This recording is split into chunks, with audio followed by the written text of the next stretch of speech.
The 11th Third Eye South Asian Film Festival was held in San Francisco from November 6th through the 10th of 2013. There were shorts, documentaries, and feature films from all over the world. We bring you interviews with filmmakers who are there at the film festival. They include Nishtha Jain, who has a film on cricket, Nishtha Jain, who has a film on women in India called Gulabi Gang, Abhi Singh and his short on boxing called Bhiwani Junction, and Pakistani filmmaker Sabiha Sumar and her film Good Morning, Karachi. But first, here's an interview with Sushrut Jain and his film Beyond All Boundaries. I would like to call it realist cinema. I mean, that's basically what I'm interested in. As you saw with the documentary as well, we try to find people whose stories, in India especially, whose stories would not otherwise be told. And mainstream cinema is not really that concerned with telling the stories of the sort of 800 million people that, are living sort of, basically in poverty in India. That's a huge number of people, and they have amazing stories and they have a lot of heart. And that's what I want to do with my films. I think they also make for great subject matter. So as a filmmaker, that's something that attracts me to them. We were looking for boy cricketers, basically. That's honestly what we were looking for, because I never even thought about girl cricketers. I'd never grown up seeing that, and just didn't cross my mind. And then we found these girls who were dressed in full whites and playing very proper cricket, and we just started talking to them, and they were so full of life and so much fun, especially Akshaya, that I thought, I never thought about this, but let's just keep following her and see what the story is. And the more time we spent with her, the more everyone in my crew felt, this is an amazing story, and she is amazing on camera, and so that's just how it organically kind of happened. So I went to Kickstarter, but I went there with the help of Kunal Nayyar from the Big Bang Theory, and I reached out to him to just do the narration, and he liked the film so much that he said he's going to help me raise the money that I needed to finish it. So we raised about $45,000 on Kickstarter, mostly from Big Bang Theory fans.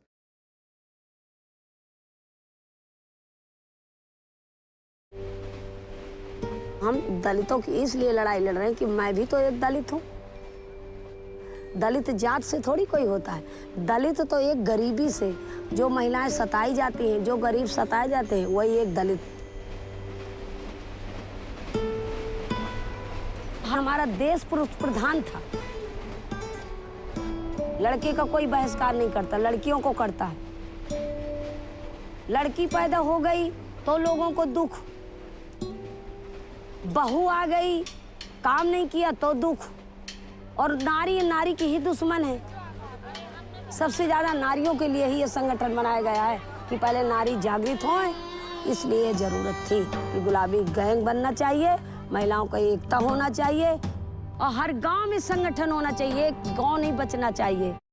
Sampath Pal is she's been to school like up till 3rd grade. She's a completely self-made woman, and her ideas of feminism very pragmatic and coming from within rural patriarchy. It sounded like an interesting idea to explore. Like people ask me what inspires you about her. Whether I agree with her or not, she takes her own decisions, and she's not under any peer pressure, and she doesn't feel the need to belong to any kind of thinking. And she is a true feminist in that sense, whether we like it or not, and whether we agree with her or not, her methods or whatever. And I think that's the takeaway for me from her. And what does she want to do in the long run? She has political ambitions now. I mean, for her, it could be like, going the NGO way, or going the political way.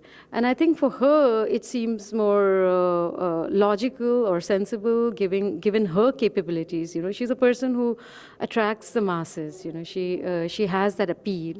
And she's not the kind of person, running an NGO with, having to write proposals and, give accounts.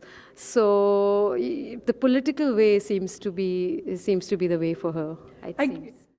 While researching about Sampath Pal, I found out that she also acted in Big Boss, the reality show in India. How did that come about? That was really funny. My film hadn't even premiered, And one day she called me up and she said she's going to be part of Big Boss. And I was like really upset. And I said, I'm no one to tell her. And she says, hey, look, who are you? she said, like, I never listened to anyone. I never listened to my in-laws, my husband. I left home. So I take my own decision. What is next for you after Gulabi Gang? This is a break. I'm writing a feature film, so it's going to take a bit of a time.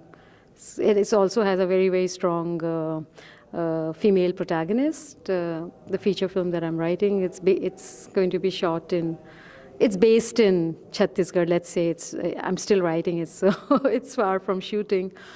But yeah, it's based in Chhattisgarh, and again, it's a kind of a rural backdrop. But it's an adaptation from a ballad. It's a modern adaptation from a very famous ballad.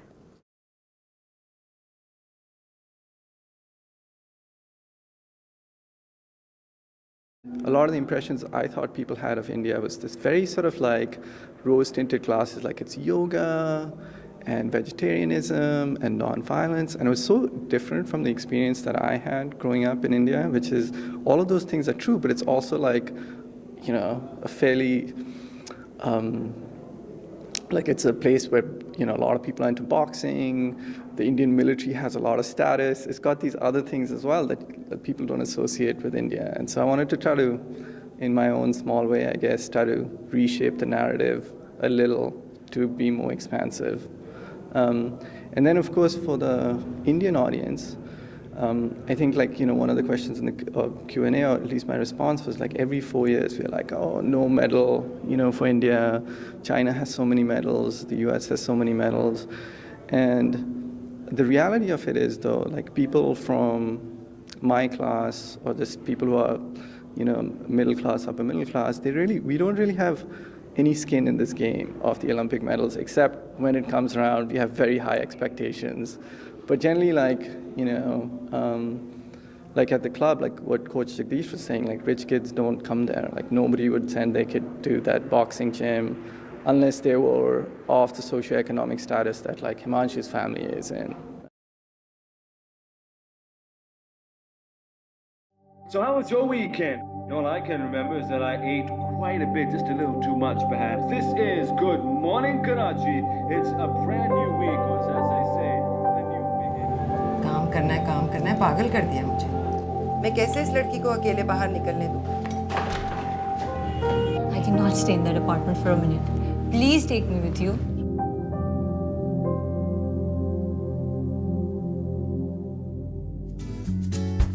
Rosie Khala, I want to work with you at Radiance. Rafina, we go this way. Girl, come here. Can you try these on? खुशी मुझे तब होगी जब तुम मेरी sweet सादा सी बीवी बन जाओ।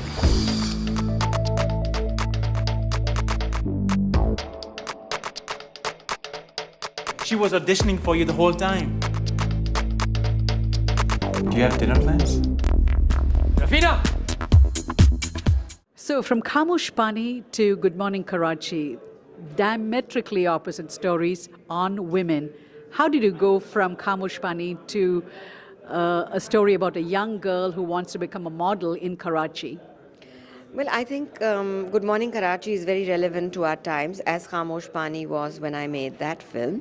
It's a story which tells you about the aspirations of young Pakistani women and the way the media industry and the opening up of that industry has afforded them opportunities to be part of, the world of performing arts. There is no film school or TV academy in Pakistan, and the fact that we had 32 TV channels crop up overnight, literally, meant that a lot of young women who otherwise would never have been able to work in this industry were out there, people needed them, and they now run the industry. I mean, the fantastic thing about Pakistan is that it's not an industry that's exploitative of women. Women are really leading this industry. So the film really talks about that time in our lives.